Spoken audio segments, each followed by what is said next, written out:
it's Jessii Vee, and today we're going to be continuing our Haunted Dolls series. I love this series. I just can't believe how many horribly haunted dolls there are all over the world that have tormented families. And today we're going to be talking about 3 of those different cases. Before I get started though, I have an exciting announcement. I have joined a website called Cameo, and on there I'm able to send you guys personalized videos. So if you want a video from me for your birthday, for a special occasion, if you just want to ask me questions, if you just want me to say hi, I have put the link down below. There's also an option on there where you can just chat with me back and forth. So if you want to have a conversation with me, or if you want a video from me, that is the link to go to. I am so excited to send you guys stuff. So if you are interested, definitely check it out. Alright, so without further ado, let's start with Charlie the Haunted Doll. In 1968, a peculiar doll was discovered in the attic of an old Victorian home in upstate New York. It was found at the very bottom of this old trunk full of newspaper. The only other item that was in the trunk along with the doll was this yellowed piece of paper containing the Lord's Prayer. The old newspapers had dates on them going back to the early 1930s, but the actual age of the doll could not be determined. The doll was added to a collection of other antique dolls the family owned and was given the name Charlie. Now, at first the family didn't really pay any close attention to the doll. It just sort of blended into their pre-existing collection of dolls they already had. And this family was actually quite large. It was the mother and the father, and they had 5 children. It wasn't until Charlie started to move from place to place on the bench full of dolls that the family actually started to take notice. Now, the parents were very quick to blame their children for moving him around. They thought that maybe their kids were playing a prank on them, but the children told their parents that they were not touching the doll and that it was moving on its own. Now, the youngest daughter, who was only 4 years old at the time, made a very startling statement. She said that Charlie had spoken to her when she got up to use the bathroom in the middle of the night. And so the parents sort of just blamed the child's imagination, said she must have been making it up. Basically, these parents could just not believe that this doll had anything creepy associated with it. The parents would never actually witness Charlie doing anything, but the children would always see it happen and they became terrified of it. All 5 children refused to get up during the night to use the bathroom, and none of them would venture within 5 feet of the bench the doll resided on. Now, the final straw was when one day the parents saw that the youngest daughter was covered in scratches all over her body. The parents thought that maybe it was the cat at first, but the little girl said no.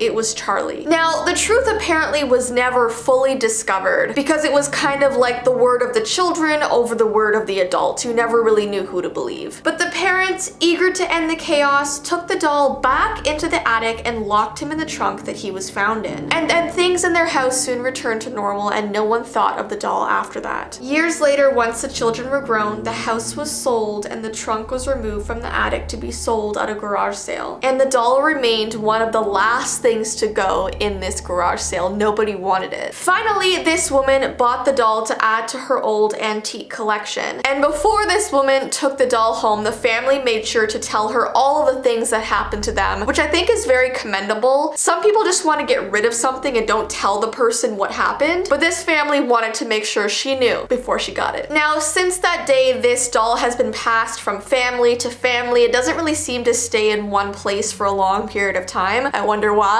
He has been rumored to still move from time to time, but his ghostly power seems to mainly be unlocked by children. So if this doll is in a house where there's no children, it's not gonna do anything. But if it's around any kind of child or young person, that is when the energy seems to be the most active. Charlie the Haunted Doll now resides at a shop called Local Artisan. There he sits among taxidermy animals, unusual art, and other oddities where he can be viewed by the public. So now he's in a place where anybody can go and visit him. I feel like I want to kind of go see him. Alright guys, so the next doll is called Letta. Letta the Doll, also known as Letta Me Out, is truly one of the scariest looking haunted dolls out there. Now, this child-sized figurine is said to be over 200 years old. It's made out of carved wood and real human hair. It always freaks me out when they make dolls with like real human anything. Like, we don't need that. Now, the doll's owner, his name is Carrie Walton, claims to have found Letta in the 1970s while exploring a deserted home in Wagga Wagga, Australia. And then Walton brought the doll back to his home in Queensland. Soon thereafter, strange events began to occur. Household items shifted positions, scuff marks appeared on the floor, Walton's children complained of nightmares, and one night all of his kids woke up, ran to him, and told him that they saw Letta walking around the house on its own. Dogs would turn aggressive whenever they were around the doll. Guests in their home would claim to see the doll move. What I find so interesting is that it's almost like never the actual doll owner that sees this stuff. It's always the kids or the guests or like other people. So because of all of the madness in his house, one day he tried to sell Letta to somebody else who would take him. Except when he was about to go drive the doll to the new owner, he said he physically couldn't get the doll out of the car. I don't really know what that means because it doesn't explain it. Obviously it's some sort of supernatural thing where Letta did not want to be sold to anybody else. Now apparently Walton traced Letta's origins back to Eastern Europe, and he believes the doll is a vessel haunted by the spirit of a boy who drowned many years ago. Now Letta actually currently tours around Australia, and it sits in the laps of people who are brave enough to be like within that close range of him. Some people also take pictures with its grinning face. I don't know, the whole thing is really creepy. To be honest, this is probably one of the most creepiest dolls I've seen, like physically. Like he looks the scariest. I don't know if it's a he or a she, but it's scary. And lastly, we have the doll called Harold. For some reason, I find this name just pretty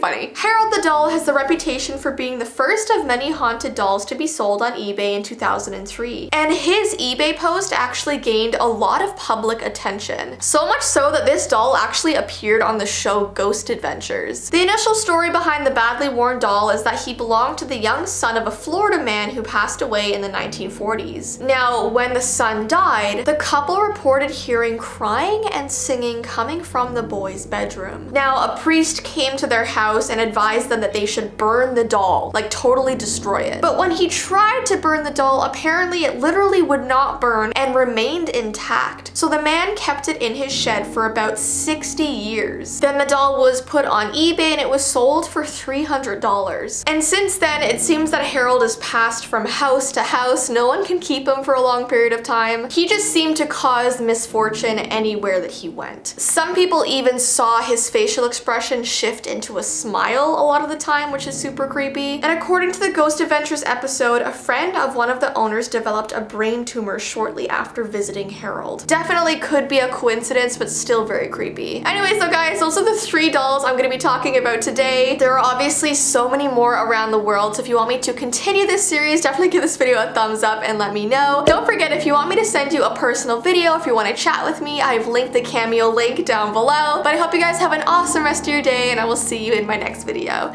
Bye!